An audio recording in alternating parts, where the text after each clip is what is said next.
Is there no one brave enough to marry my daughter? Only one human man stepped forward.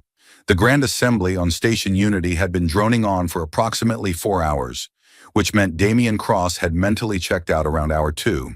He sat wedged between a Velcori trade minister whose skin secreted something that smelled like fermented seaweed and Ambassador Chen, who kept elbowing him awake whenever his head dipped forward. The assembly chamber stretched impossibly high, its walls lined with viewing galleries where representatives from 50 star systems pretended to pay attention, while probably checking their messages or placing bets on which delegate would fall asleep first. Damien had money on the Tellurian ambassador, who'd been swaying gently for the past 20 minutes. "Cross, sit up straight," Chen hissed, jabbing him again. "We're representing humanity here. We're representing humanity's ability to endure tedious diplomatic procedures," Damien muttered back. "I think I'm doing great." The human delegation occupied a modest section in the chamber's upper rings, far from the central platform where the important delegation sat. Earth was still relatively new to the Alliance, still proving it could play nice with civilizations that had been navigating the stars while humans were figuring out agriculture. It meant a lot of sitting quietly in the cheap seats while older, wealthier systems conducted actual business. Damien had spent the morning watching the Kothari Confederacy argue trade percentages with the Vryn Collective, which was about as exciting as watching hull paint dry. He'd volunteered for this assignment because it meant 2 weeks off the freight routes, steady meals, and gravity that didn't fluctuate with your ship's mood. Station Unity was a marvel of engineering, a massive rotating habitat that served as neutral ground for Alliance business. It had artificial weather, actual trees growing in the habitat rings, and coffee that didn't taste like recycled coolant. Compared to his usual cockpit accommodations, it was luxury. Then Queen Zathera entered the chamber, and the entire atmosphere shifted. She moved like gravity itself, bent to accommodate her, violet skin catching the light in ways that seemed almost luminous. Her headdress rose in elaborate geometric patterns that hurt to look at directly, and her robes flowed with a weight that suggested they were woven from something denser than fabric. The chamber fell silent as she ascended the central platform, even the most self-important delegates recognizing the presence of genuine power. Damien sat up straighter without Chen's elbow prompting him.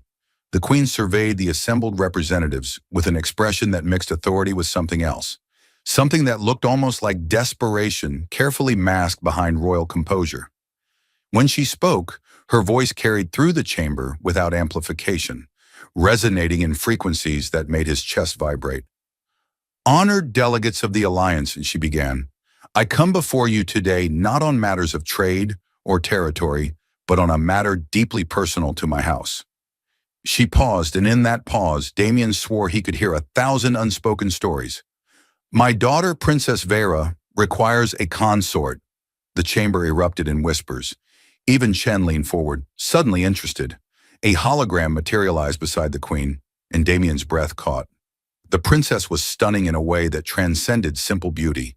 Her skin was midnight black, not dark brown or deep purple, but actual light-absorbing black that made her seem cut from the void itself. Her eyes glowed with an inner luminescence like dying stars, and her features would have been called elven by human standards, those elegant, elongated ears rising through cascading silver hair. But it was the distortion around her that made his stomach drop. The hologram itself flickered and warped in her presence, reality seeming uncertain about how to render her properly. "My daughter carries the shadow gift," Queen Zythera continued, her voice hardening. "Ancient power passed through our bloodline for 7 generations. Most cannot withstand her presence. Many have tried. All have failed." The whispers intensified. Damien caught fragments. 3 suitors in psychiatric care. 1 disappeared entirely. Curse, obviously a curse. The Queen's expression grew colder. "She has endured isolation for 17 years. Every suitor has fled or fractured. Every attempt at connection has ended in failure." Her voice rose, challenging now. "Is there no one brave enough to marry my daughter?" Silence crashed through the chamber like a pressure wave. Thousands of delegates from dozens of species, all suddenly finding their shoes fascinating. The Tellurian ambassador had stopped swaying. Even the Valkyrie beside Damien had ceased his gentle secretions. Damien looked at the hologram again, at Princess Vera's luminous eyes that seemed to hold cosmic distances, at the way reality bent uncertainly around her, at an expression that mixed otherworldly power with something that looked heartbreakingly human: loneliness. He thought about his cargo ship with his failing environmental controls, about 10 years of freight runs that paid just enough to keep flying, but never enough to actually live, about dodging pirates and creditors and the endless, grinding sameness of survival without purpose. He thought about the challenge in the Queen's voice, the desperate hope beneath royal authority. Then he stood up. "Cross, what are you—" Chen grabbed his sleeve, but Damien was already moving, walking down the aisle between delegates who turned to stare like he'd lost his mind. Maybe he had. Probably he had. But his legs kept carrying him forward while his brain caught up and politely suggested this was insane. Ambassadors reached for him as he passed, whispered warnings following his descent. He ignored them all, focused on the platform ahead, on the Queen's surprised expression as she watched a human in a worn flight jacket walk toward impossible power. He reached the platform, climbed the steps, stood before Queen Zythera, while thousands watched and reality itself seemed to hold its breath. "I'll do it," Damien said simply. "Your Majesty, I don't frighten easily." The Zytherian medical scanner made a sound like disapproving tutting as it passed over Damien's skull for the third time.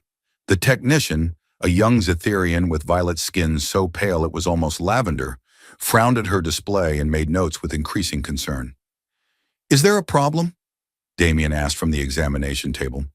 "Your neural density is within acceptable parameters," she said slowly, "but your synaptic resilience markers are surprisingly high for someone without psychic training.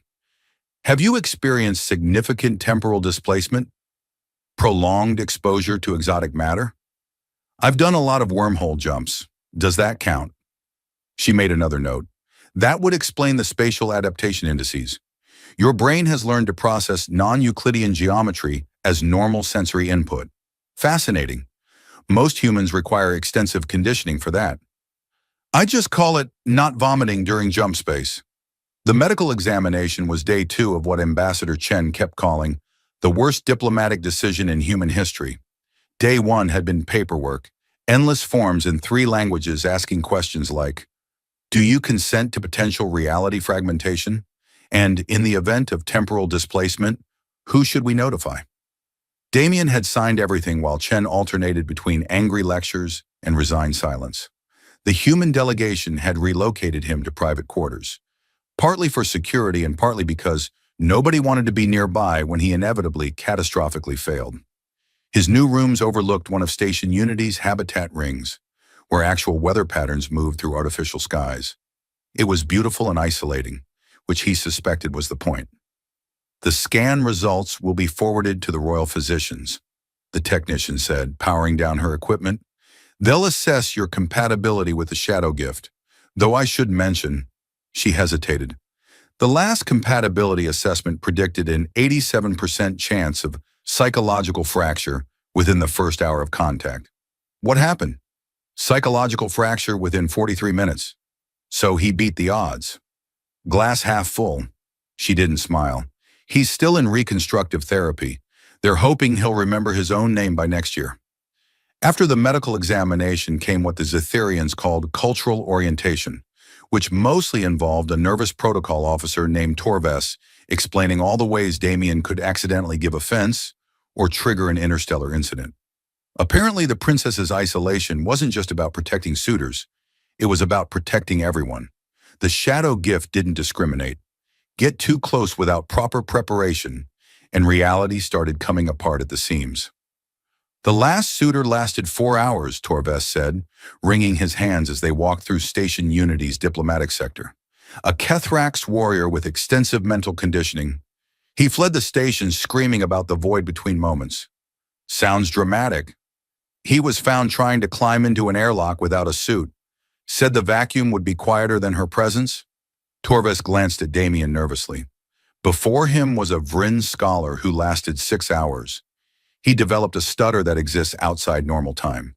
He says words before he thinks them and finishes sentences 3 days later. Is there anyone who didn't completely fall apart?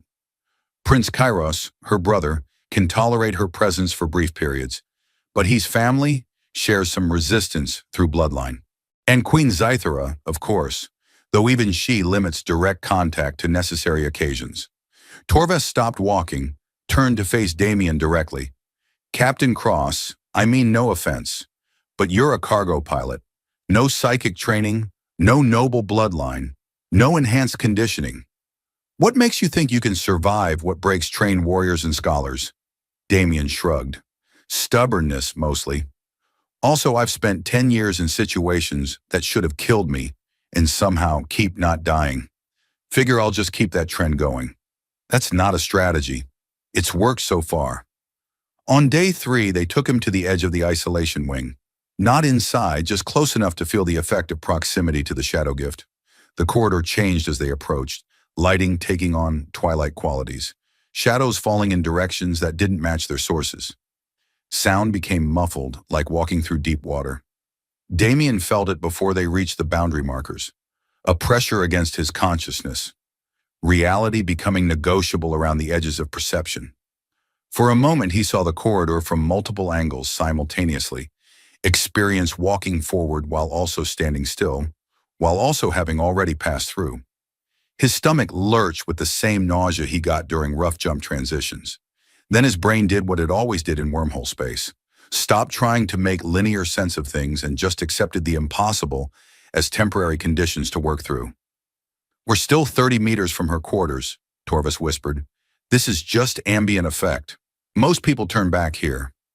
Damien took a breath, tasted something like ozone and starlight. Guess I'm not most people. Or you're in denial about your own mortality. Also possible. They didn't go further that day. Torves seemed satisfied, or perhaps horrified, that Damien hadn't immediately fled. Instead, they returned to the diplomatic sector, where Ambassador Chen was waiting with new forms to sign and increasing exasperation. The Queen has requested formal betrothal ceremony in 2 days, Chen said, shoving a datapad at Damien. She wants the covenant finalized before you, and I quote, suffer the inevitable failure. She's being optimistic about your survival window. 2 days, that's fast. She's had 17 years of failed courtships. I think she's done with extended timelines. Chen rubbed his temples. Cross, you can still back out. Nobody would blame you. There's no shame in recognizing impossible odds. Where's the fun in that? Fun? You think this is fun? I think it's more interesting than hauling protein paste to mining colonies. Chen stared at him for a long moment. You're either the bravest person I've ever met, or you've been in space too long, and the isolation has damaged your judgment. Why not both? That night, alone in his quarters, Damien stood at the viewport watching Station Unity's habitat ring rotate through its artificial evening. Somewhere in the isolated sections, Princess Vera existed in whatever reality the shadow gift created around her. He thought about her hologram, those luminous eyes that held cosmic distances. About 17 years of isolation because everyone who approached her either fled or fractured. His comm chimed. A message from an unknown sender, text only. Thank you for not running yet. Nobody expected you to make it this far. No signature, but somehow Damien knew. He typed back, I'm stubborn. You'll figure that out. The response came quickly. I'm counting on it. The shuttle ride to the isolation wing felt longer than most wormhole transits. Damien sat alone in the passenger compartment while Torves piloted from the sealed cockpit, apparently unwilling to risk small talk that might make him reconsider his life choices. Through the viewport, Station Unity's outer rings rotated past, sections kept deliberately empty, whole habitat modules abandoned to house a single person. The isolation seemed excessive until Damien remembered the Vryn scholar, who now stuttered across time itself. They docked at a platform that looked unused, dust-coating surfaces despite the station's usually immaculate maintenance. Torves emerged from the cockpit looking like he was attending a funeral. Final warnings, he said, voice tight. The shadow gift manifests as reality distortion in close proximity. You may experience temporal displacement, sensory confusion, existential dread. Your sense of self may begin to fragment. If that happens, retreat immediately. And if I can't retreat, then we collect what remains and return it to Ambassador Chen with appropriate honors. Torves handed him a small device that pulsed with soft light. Emergency beacon. Triggers automatically if your vital signs indicate critical psychological stress. Also manually activated if you retain enough coherence to press it. Comforting. Captain Cross, this isn't bravado anymore. Beyond those doors is power that predates most civilizations. The princess cannot fully control it, only contain it. You'll be exposed to forces that break trained minds. Torves met his eyes. Last chance to reconsider. Damien pocketed the beacon. I'm good. The Chamberlain looked at him like he was watching a man jump out an airlock, then touched a control panel. Massive doors carved with symbols that hurt to look at directly began sliding open. The sound they made wasn't mechanical, but something older, like stone grinding against the fabric of space itself. Beyond the doors, reality looked negotiable. The corridor defied easy geometry. It stretched forward but also seemed to curve back on itself, walls existing at angles that shouldn't work in three-dimensional space. Lighting came from nowhere and everywhere, casting shadows that moved independently of their sources. Damien heard whispers in languages that predated speech, felt time moving like water around him. He took a step forward and immediately experienced it from three different temporal perspectives. The moment of stepping, the memory of having stepped, and the anticipation of the step not yet taken. His stomach lurched, but he kept moving, feet finding floor that felt solid, despite looking uncertain about its own existence. Torves didn't follow. The doors began closing behind Damien with grinding finality. The corridor seemed to stretch as he walked, distance becoming subjective. He passed what might have been furniture or sculptures, objects that changed shape when viewed peripherally. Through archways, he glimpsed rooms that existed in too many dimensions, spaces that folded back through themselves like impossible origami. Then he entered the main chamber and saw her. Princess Vera stood in the center of controlled chaos, and the hologram hadn't done her justice. In person, she was devastating, not just beautiful, but present in a way that made everything else feel like background static. Her midnight skin seemed to shimmer with inner starlight, constellations wheeling across her shoulders and arms. Those luminous eyes fixed on him, and Damien felt the weight of her attention like gravity shifting sideways. Reality wobbled. He saw himself from outside his body, fractal versions of this moment branching into infinite possibility. He heard his own thoughts before he thought them, and remembered conversations that hadn't happened yet. The shadow gift pressed against his consciousness like an ocean against a hull breach, enormous pressure seeking any crack to flood through. Damien planted his feet, set his jaw, and refused to break. The trick was accepting it without fighting it. Let the temporal displacement wash through, acknowledge the sensory chaos, and just keep existing anyway. Like riding out turbulence in Atmo, you didn't fight the forces, you flexed with them. Vera watched him with an expression mixing hope and resignation, like someone who'd learned to expect disappointment but couldn't quite kill the wish for something different. She was taller than he'd expected, easily matching his height, with those elegant pointed ears rising through silver hair that seemed to move in non-existent wind.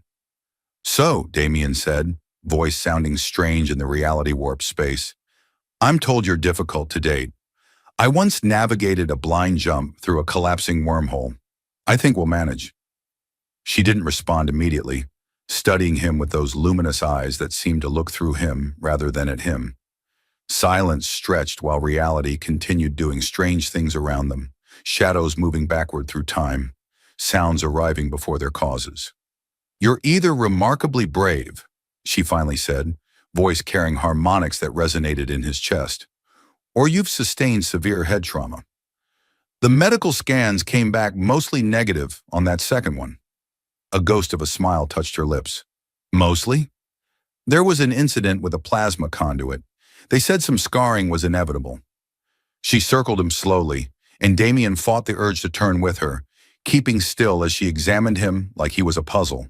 The shadow gift intensified with her movement. He saw after images of her positions, timelines where she never moved, futures where she'd already stopped circling. It was disorienting but not painful, more like trying to focus on something through rippling water. The others usually start screaming around now, Vera said from behind him, or beside him, or in front of him. Her position seemed uncertain. Or weeping. One actually tried to phase through the wall. Sounds dramatic. The wall was force-shielded. He just broke his nose. Damien did smile at that. See, that's why you stay calm. Running into walls rarely improves any situation. She stopped in front of him, close enough that he could see patterns in her midnight skin, constellations that shifted and rotated like living star maps. The shadow gift pressed harder, reality fragmenting at the edges of his perception.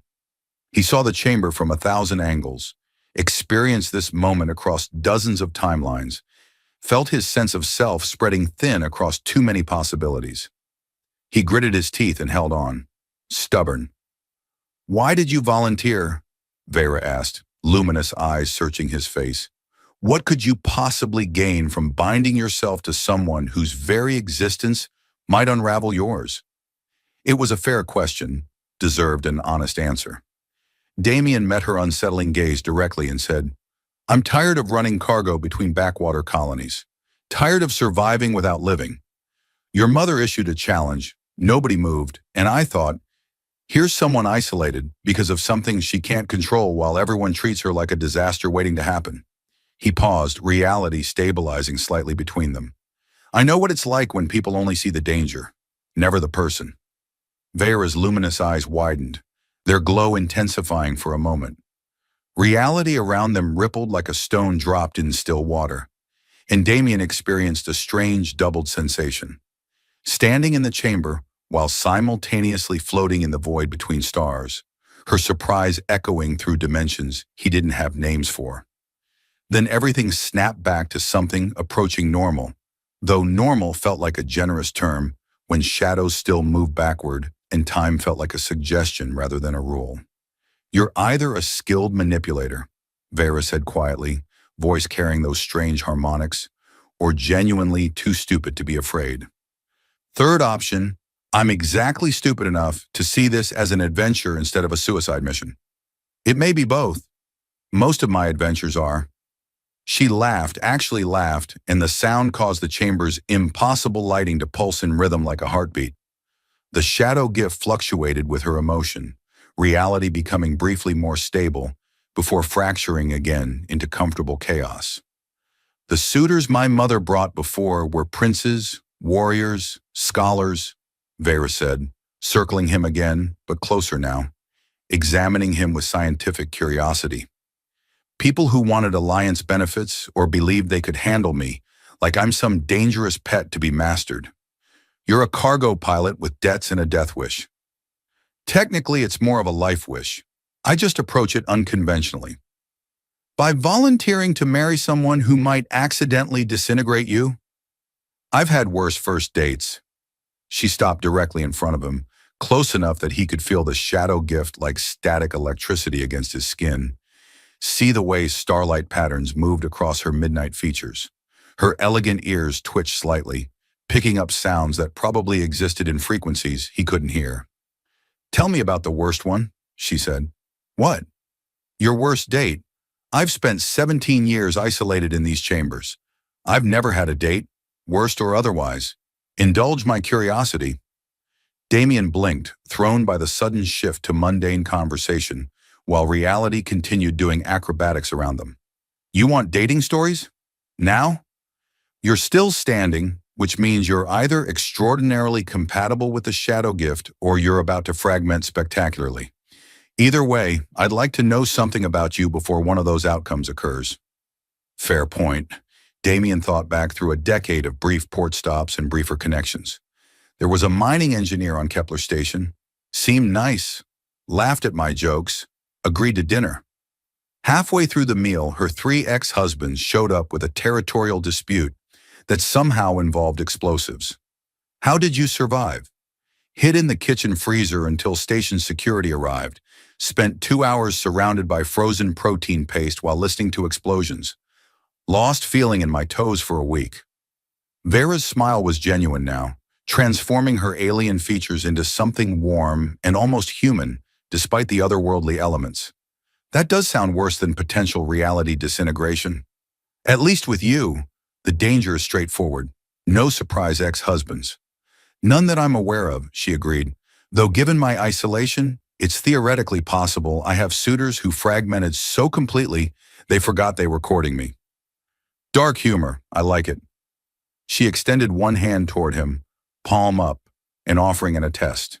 Her midnight skin seemed to hold depths like deep space, constellations wheeling across her fingers. The shadow gift is strongest through physical contact. Touching me has broken stronger minds than yours, Captain Cross. But if you're to be my consort, you'll need to withstand more than just proximity. Damien looked at her hand, at the elegant fingers that seemed slightly too long to be fully human, at the power that made reality uncertain around her. He thought about the Kethrax warrior who lasted 4 hours, the Vryn scholar who stuttered across time, all the others who fled or fractured. Then he reached out and took her hand. The universe shattered, not metaphorically. He literally felt existence fracture into component parts around him, everything that made reality coherent coming apart like a puzzle exploding. He was standing in the chamber and floating in deep space and being born and dying simultaneously, experiencing every moment of his life at once in no particular order. He saw Vera as she was now and as a child, small and alone in these vast chambers, and as she might be centuries hence. He felt the weight of the shadow gift, ancient power flowing through her bloodline, not evil or malicious, but simply too much for most consciousness to process, like pouring an ocean through a teacup. Time moved strangely, hours compressed into seconds, seconds stretched into eternities.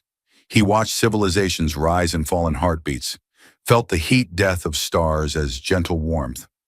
Somewhere in the cascading chaos of broken reality, he experienced his own death in 17 different timelines and his survival in 3. Through it all, Vera watched him with those luminous eyes waiting for him to break, to scream, to tear his hand away and run like all the others. Her expression mixed fear with resignation, like someone who'd given up hoping for different outcomes. Damien gritted his teeth and held on. The key was not fighting it. The others probably tried to maintain rigid sense of self, to push back against the flood of impossible perceptions. But Damien had spent years in jump space, where conventional reality took breaks. You didn't survive wormhole transit by clinging to linear time and three-dimensional thinking. You flexed with it, bent without breaking, accepted the impossible as temporary conditions to navigate. So he let the shadow gift wash through him, acknowledged the terror and wonder and cosmic insignificance it brought, and then simply continued existing anyway. Stubborn, the universe settled, not because the power diminished, but because Damien found equilibrium within it, his consciousness learning to exist alongside forces that shouldn't be survivable. He was still holding Vera's hand, still standing in the chamber, reality still fluctuating, but comprehensible now. He was sweating like he'd just pulled a 12G burn, heart racing, muscles trembling, but he was intact, whole, still himself. Vera stared at him with genuine shock, replacing her careful composure. "You're still here," she whispered. "Told you.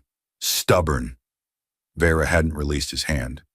Damien noticed this through the slowly stabilizing chaos of reality around them, through the aftershocks of experiencing existence from too many angles simultaneously. Her midnight fingers remained interlaced with his, warm despite seeming carved from void itself. "That was 5 minutes," she said, voice carrying disbelief beneath its harmonic layers. "Most collapse within seconds. The Kethrax warrior, the one who lasted 4 hours total, managed 30 seconds of direct contact before his mind started fragmenting. Felt longer than 5 minutes. It was. Time moves differently in the gift.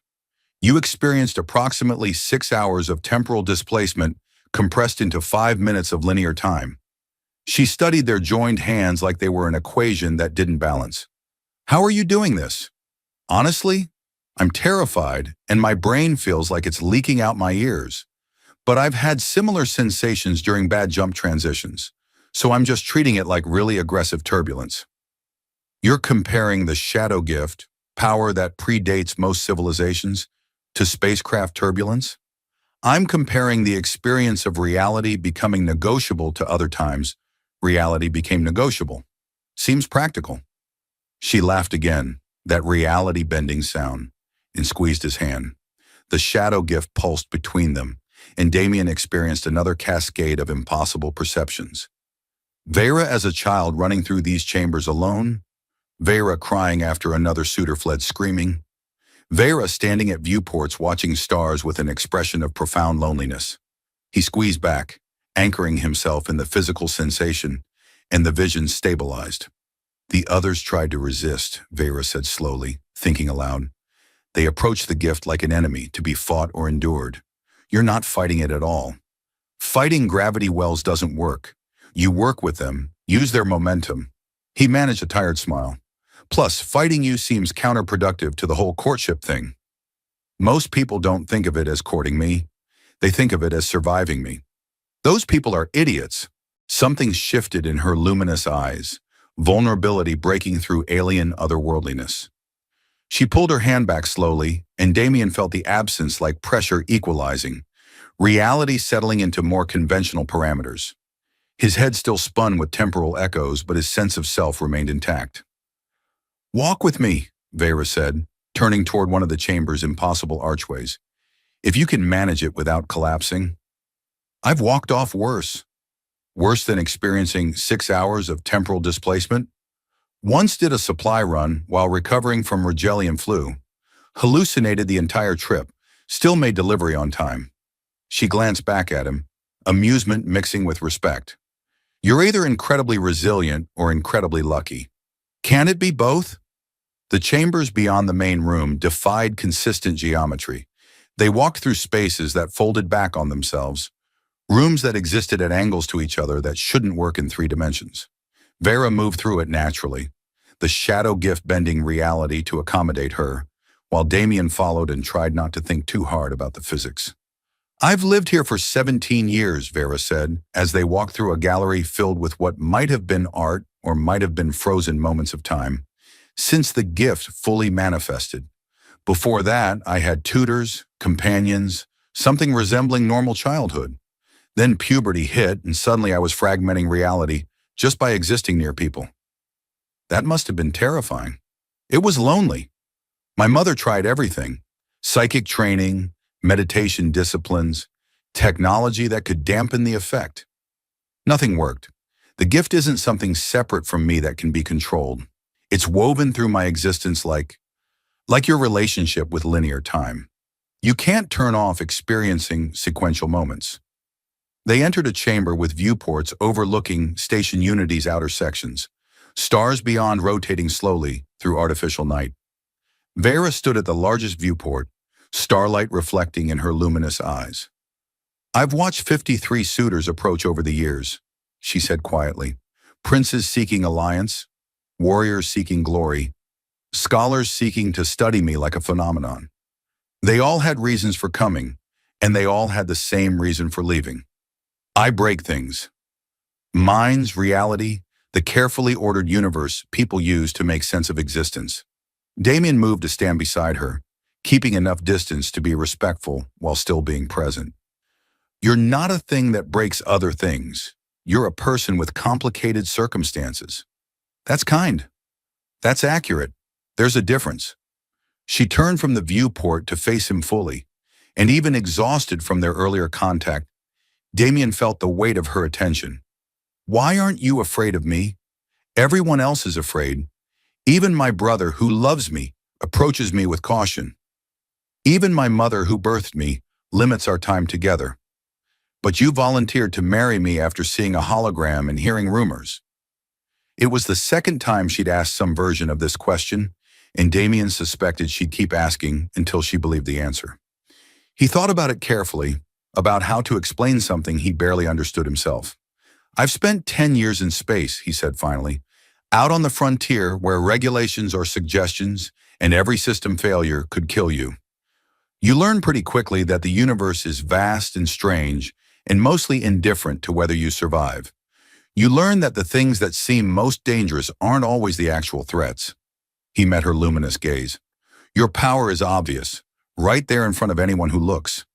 But loneliness, isolation, those things kill you slowly, quietly, where nobody notices until you've forgotten how to connect with anything. Vera's eyes widened, glow intensifying. You think I'm lonely? I think you've spent 17 years in chambers designed to contain cosmic power while everyone focused on surviving you instead of knowing you. Yeah, I think you're lonely. I think that's probably worse than the shadow gift. For a long moment, Vera simply stared at him, and reality around them became perfectly still. No temporal echoes, no spatial distortions, just two people standing in a chamber overlooking infinite stars. Then her eyes began glowing brighter, and Damien realized she was crying, tears that looked like liquid starlight tracking down her midnight cheeks. I'm sorry, she said quickly, wiping at her face. I don't usually. The gift responds to strong emotion, and I haven't. Nobody's ever. It's okay, Damien said softly. You're allowed to have feelings about being isolated for 17 years. She laughed through the tears, the sound causing lights throughout the chamber to pulse in sympathetic rhythm. The scholars who studied me said I should maintain emotional control at all times, that strong feelings destabilize the gift, make it more dangerous. The scholars sound like they prioritize their own safety over your well-being. They did.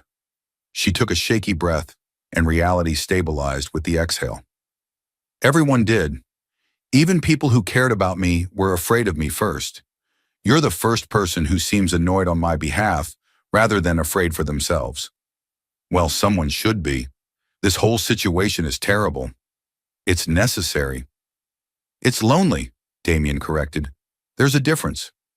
They stood in comfortable silence for a while, watching the station Unity rotate through artificial night beyond the viewport. Damien's exhaustion was catching up with him. 6 hours of temporal displacement compressed into 5 minutes had consequences his body was just starting to register. His hands trembled slightly, and his sense of linear time felt loose around the edges. Vera noticed. You should rest. The first sustained contact with the gift leaves after effects. Most people require sedation and psychiatric support. You're handling it remarkably well, but you're still human. Are you saying I should go? I'm saying you've already exceeded every expectation and proven yourself more compatible than anyone imagined. The formal betrothal ceremony is tomorrow. You'll need your strength. Damien nodded, though part of him wanted to stay longer, to keep talking to someone who seemed less alien with every moment despite the reality-warping power and luminous eyes. Will you be okay here alone? Something in her expression softened. I've been alone for 17 years. One more night won't break me. She paused. But thank you for asking. Nobody usually does. He made it halfway to the chamber's exit before turning back. Hey, Vera! She looked at him, starlight tears still glistening on her cheeks. This wasn't as bad as the date with the explosive ex-husbands. Just so you know.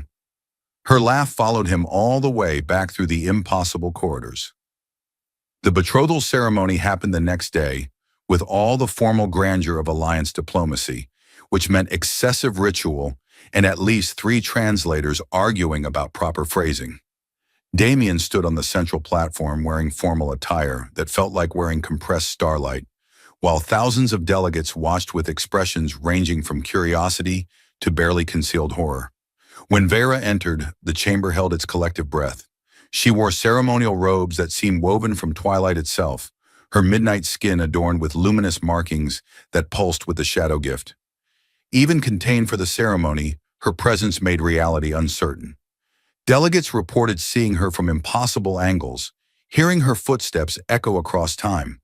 But when she reached Damien and their eyes met, he saw beyond the cosmic power to the person underneath. Someone who'd spent years isolated, who'd learned to expect disappointment, who was cautiously allowing herself to hope. Queen Zythera presided over the ceremony with regal authority, producing a crystalline device that pulsed with inner light. The binding of covenant, she announced, pressing it against their joined hands. Energy flowed between them, and Damien felt the shadow gift suddenly present in a new way, threaded through his awareness like a second heartbeat. It was intense, overwhelming, like having his consciousness expanded to accommodate something vast and ancient. But underneath the power, he felt Vera's presence, her hope, her fear, her cautious joy that someone had finally stayed. He squeezed her hand and she squeezed back. The crystal dissolved, energy absorbed into their bond. Reality stabilized around them with almost audible finality. "The covenant is sealed," Queen Sithra declared. "For 6 months they are bound. At covenant's end, they will choose: formalize the union permanently or dissolve it without consequence." The ceremony concluded with celebrations that Damien barely processed, too focused on the bond now linking him to someone who could fracture reality with emotion. Through it all, Vera stayed close, and he could feel her emotional state through the covenant, like weather patterns on the edge of perception. Later, as artificial evenings settled over Station Unity, they stood together in what would be their shared quarters. No longer fully isolated, the chambers adapted to accommodate someone who could withstand the Shadow Gift's presence. 6 months, Vera said quietly, to see if this can work. "It'll work," Damien said with confidence he almost believed. "How do you know?" "Because I'm too stubborn to let it fail, and you're too powerful to give up on connection." He smiled at her. "Together, we're either going to make this work or accidentally create a spatial anomaly. Either way, it won't be boring." She laughed, and reality pulsed with the sound. And Damien thought, this was exactly the kind of adventure he'd needed. Not safe, not simple, but real and complicated and worth every moment of cosmic terror. Vera moved closer, starlight patterns shifting across her midnight skin. "Thank you for volunteering, for not running, for seeing me instead of just the gift. Thank you for not accidentally disintegrating me. The night is young." They stood together overlooking Station Unity's endless rotation through the void, bound by covenant and stubborn hope. Two impossible people proving everyone wrong, one day at a time. The end.